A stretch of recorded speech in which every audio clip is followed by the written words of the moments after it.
This is every crazy relationship in Futurama. The beginning of the episode starts when Fry, Leela, Amy, and Kif go on a double date at Elzar's fancy restaurant. Because nothing says romance like overpriced food and horrible service. And to spice things up, Fry decides to make weird cat noises every time Amy and Leela trade insults.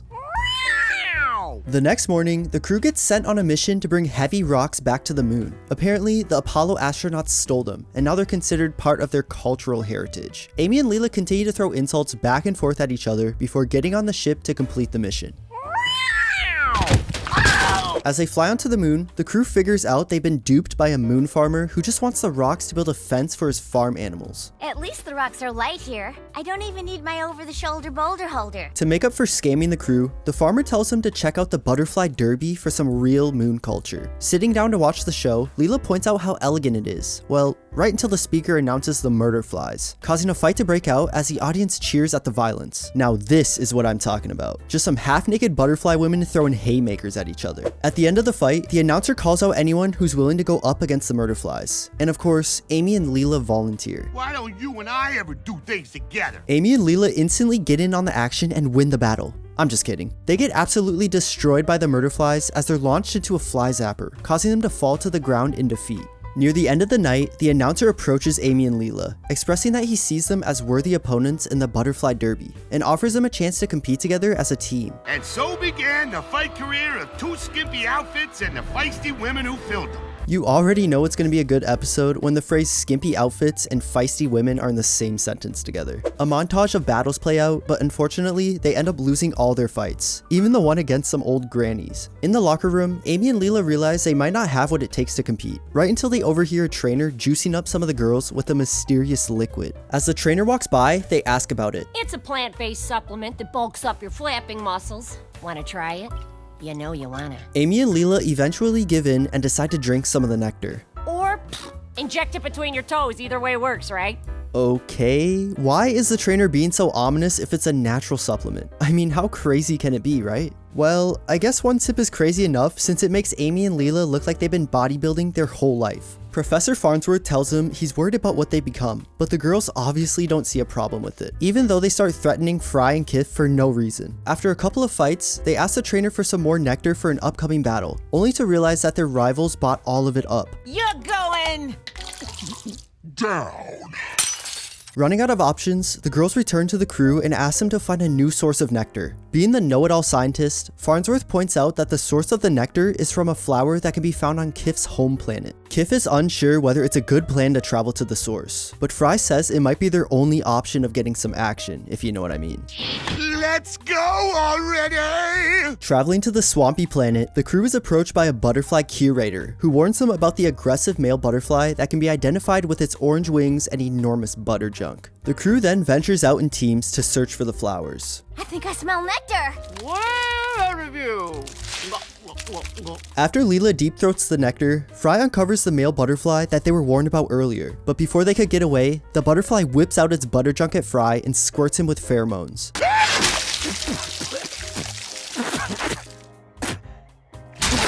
Going to Kif's home, Fry says he's going to shower off the butterfly nut, but Leela says otherwise. Don't take a shower, Fry. You smell kinda nice.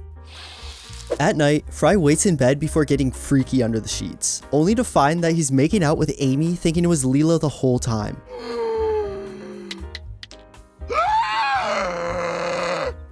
I mean, at least he's getting some action. The next morning, Leela argues with Fry while at the same time getting kissy with him. Just because he's your boyfriend doesn't mean you get him all to yourself.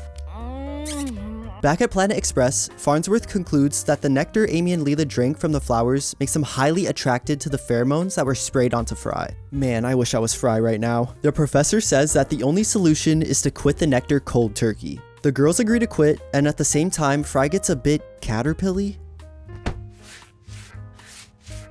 After they quit the nectar and return back to their normal selves, Amy apologizes to Kif for making out with Fry, who turns out to be making a butterfly nest under the ship. Amy and Leela arrive at the butterfly derby for their final match, knowing they're gonna get their butts kicked. Amy tells Leela they really don't have anything to lose, right until the announcer opens up the floor, revealing a lava pool of death. The girls fight for their lives and end up getting closer and closer to losing. All of a sudden, Fry enters the arena as a gigantic butterfly, attracting the murder flies and saving Amy and Leela. The crew gets back to Planet Express, where Fry breaks out from his shell in somewhat good condition. Even though Amy and Leela were under the influence of the nectar causing them to be wildly attracted to Fry, I don't think it was right of Fry to let Amy get in on the action. I mean, the whole idea of going to another planet for the nectar was to get some action for the both of them. Honestly, if Fry was a good friend, he'd share some of that sweet butterfly juice with Kif, being that he probably never gets any play from Amy anyways. Also, Fry seems to always be the one getting into different relationships that tend to go a little too far, just like when he downloaded a famous celebrity as his erotic robot toy. The episode starts as Fry walks in on the crew watching TV while explaining how he wants to explore everything that the future has in store, since he hasn't had the chance until now. Everything?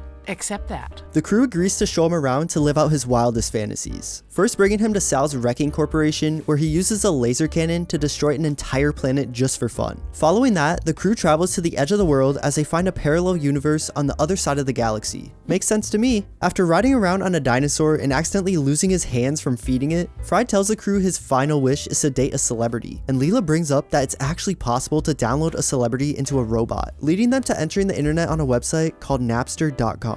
Is it ethical? Probably not, but is it worth it? Well, I think you know my answer. Fry sorts through his options until landing on none other than Lucy Liu. Leaving the internet, Fry plugs in a robot and begins to download her onto it. You're one sexy man. Fill up, J. Fry. Completely engrossed at the sight of Lucy, Fry takes her on a couple of dates, including going out to eat, feeding zoo aliens, and taking him on a walk, all while ending with an exciting makeout sesh. You know, just some typical Fry behavior. Humans dating robots is sick. Bender might not agree with himself after the next episode on the list, but continuing on, the crew realizes that Fry is too invested in his fake relationship, so they decide to have a talk with him, even showing the side effects of what would happen to him if he continued with the robot Lucy. Did that make any impression on you, Fry? Fry? Bender is so offended by having to compete against humans for the attention of fembots that he makes a plan to shut down Napster, with Leela and Zoidberg as his accomplices. Arguing at the front desk with a worker, they hear a voice coming from the other side of a door asking for help, revealing the brand name as something else. Help me! They've been holding me prisoner for 800 years! Leela grabs the real Lucy Liu as they run out into the streets, but unfortunately are caught by the owners of the company, who send a backup copy of Lucy to attack and destroy them. They fight back and forth on the street as Leela gets the upper hand, sending the robo-killer into a fire hydrant and flooding her system with water.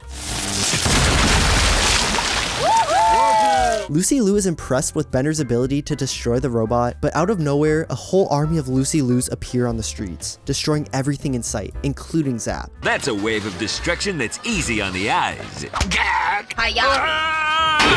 As they escape into a movie theater, they find Fry and Lucy making out once again. Is yours acting normally? Let me see. Yep. The herd of Lucys find them hiding and start attacking everyone. They get chased all the way up to the movie camera as Zoidberg tries to kill them with popcorn seeds, but is unsuccessful as they eat their way out of it. I did not see that coming. The robots start shooting the seeds back at them as Bender shoves Lucy in his compartment. Get lost, Pavarotti! No! Afterwards, Fry has a romantic talk with his robot girlfriend. Understanding the situation they're in, Robo Lucy stands up and aims the light at the killer robots, causing every single one of them to blow up, but at the cost of her life as Fry asks if she's okay. Yes, my love. I'll be just... Massive corn clog in port 7. The real Lucy Liu tells him if he really loves her, he should delete her from existence. Bender comforts Fry, only to find out he's now in love with the real Lucy Liu, making Fry quite jealous. I feel like Bender always finds a way to get some action with the females of the show, especially when he got freaky with his own co-worker. Amy and Kif are watching television on her couch when Kif mentions how violent the news can be, causing Amy to tell him he's being a spineless jellyfish. You know full well I am more closely related to the sea cucumber. Not where it counts. Ooh, that's a low blow for Kif, literally. In other news, Bender's graffiti goes viral as he places his mark all around town. The key is knowing precisely where to strike. Oops. Well, well. As Kif and Amy go at it, Bender calls Amy to come and bail him out in the rudest way possible, but I get the feeling she likes being stepped on, verbally speaking. Arriving at the jail to set Bender free, they head out to leave while Amy flirts with the different inmates showing off her tattoos, making Kif really uncomfortable. I have one of my mom. Want to see? Sure. No, he can't.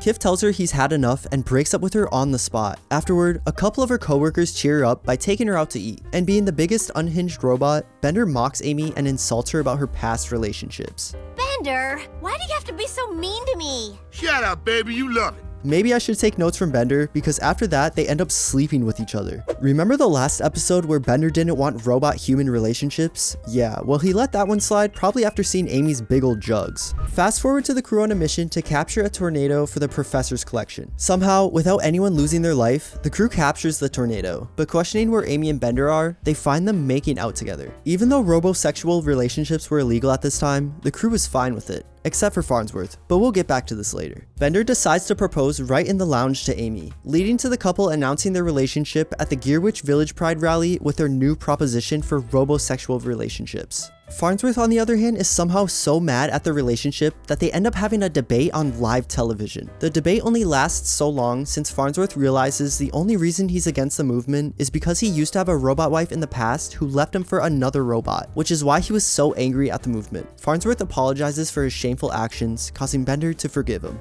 Everything is leading to a perfect ending until Amy mentions their relationship will be monogamous, but knowing Bender, that would never work out. As Amy sits in her own loneliness, Kif shows up looking like an absolute stud, picking up Amy and driving off into the sunset together. If only Kif was being a bad boy from the start, Amy wouldn't have been smashed by Bender's robo-meat. But I can't speak on that subject any longer since I don't have an Amy myself. Dang. But you know what would make me feel better? If you like and subscribe and watch my next video related to Futurama on the screen here. Now that would make my wing dang doodle rise, if you know what I mean. Okay, bye.